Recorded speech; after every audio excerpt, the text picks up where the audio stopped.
السلام علیکم بچوں، کیا آپ جانتے ہیں کہ ایک چھوٹی سی علامت کسی لفظ کے تلفظ کو بدل سکتی ہے؟ جی ہاں، آج ہم تشدید کو پڑھنا سیکھیں گے۔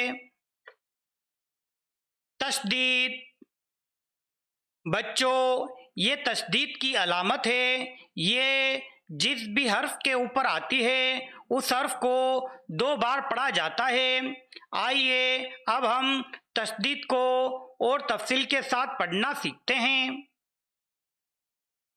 آج کا ہمارا لفظ ہے امت۔ آئیے اب ہم اس لفظ کو درست طریقے سے پڑھنا اور اس کی ہجے کرنا سیکھتے ہیں۔ بچوں، لفظ امت میں 3 حروف ہوتے ہیں۔ پہلا حرف الف، دوسرا حرف میم، تیسرا حرف تے۔ یہاں میم کے اوپر تشدید کی اعراب ہے۔ تشدید کے قاعدے کے مطابق تشدید جس بھی حرف کے اوپر آتی ہے اس حرف کو 2 بار پڑھا جاتا ہے، یعنی حرف میم کو 2 بار پڑھا جائے گا۔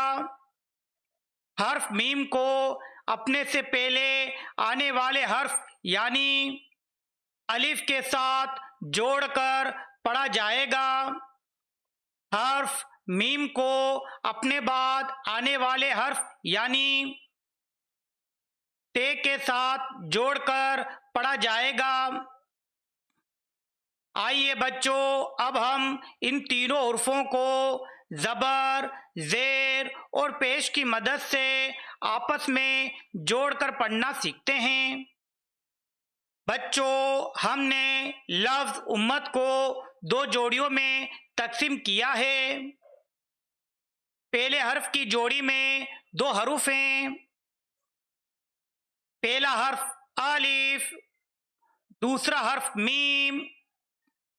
ان 2 حروف کے اوپر پیش کی اعراب ہے۔ اسی طرح سے دوسرے حرف کی جوڑی میں 2 حروف ہیں۔ پہلا حرف میم، دوسرا حرف تے۔ ان 2 حروف کے اوپر زبر کی اعراب ہے۔ بچوں، جب ہم ان دونوں آوازوں کو آپس میں جوڑ کر پڑھیں گے تو لفظ امت بن جائے گا۔ الف میم پیش میم تے زبر مت امت۔ بچوں، ایک بار آپ میرے ساتھ دہرائیے۔ الف میم پیش میم تے زبر مت امت۔ دیکھا بچوں، آج ہم نے کتنی آسانی سے ایک نیا لفظ امت کو پڑھنا سیکھا۔ اسی طرح کی اور ویڈیو دیکھنے کے لیے آپ ہمارے اس چینل کو لائک کریں، شیئر کریں اور اس چینل کو سبسکرائب کرنا نہ بھولیں تاکہ اگلی ویڈیو آپ تک موصول ہوتی رہے۔ Thanks for watching.